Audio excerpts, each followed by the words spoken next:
ഉപകാരം ചെയ്ത് നല്ല നിലയിൽ എത്തിച്ചു. പടച്ചവൻ വിളിച്ചപ്പോൾ ആ പയ്യൻ പോയി. ഇത്രയും കാര്യങ്ങളൊക്കെ ചെയ്ത ഒരു വ്യക്തിയെ ഇത്രയും തേജവാദം ചെയ്യാൻ എന്ത് തെറ്റായാണ് ചെയ്തത്? ഇതുവരെയും ഒരു കുഴപ്പമുണ്ടായില്ല. ഇന്നലെ മുതൽ മനാഫ്ക അങ്ങത്തോനാണ് ഇങ്ങത്തോനാണ്. അയാളൊരു നല്ലൊരു മനുഷ്യനാണ്.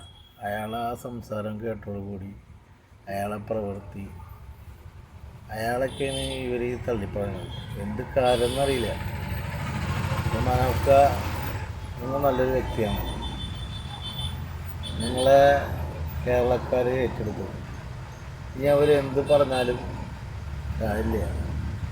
എന്തോ ഒരു കരട് അവർക്ക് കിട്ടിയിട്ടുണ്ട്.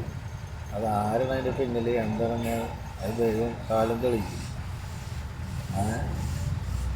മനാഫ്ക ഞങ്ങളുണ്ട് നിങ്ങളുടെ കൂടെ, പേടിക്കണ്ട. പിന്നെ തെറ്റ് ചെയ്തിട്ടുണ്ടെങ്കിൽ അത് ആരായാലും അത് ശിക്ഷ അനുഭവിച്ചേ പറ്റും. മനാഫ്കയുടെ നല്ല പ്രവൃത്തി കേരള ജനങ്ങൾ കണ്ടതാണ്. അതിനുള്ളത് ദൈവം നിങ്ങൾക്ക് തരും. ആരെന്ത് പറഞ്ഞോട്ടെ, ഇക്കാരതായ രീതിയിൽ. അപ്പോൾ ശരി.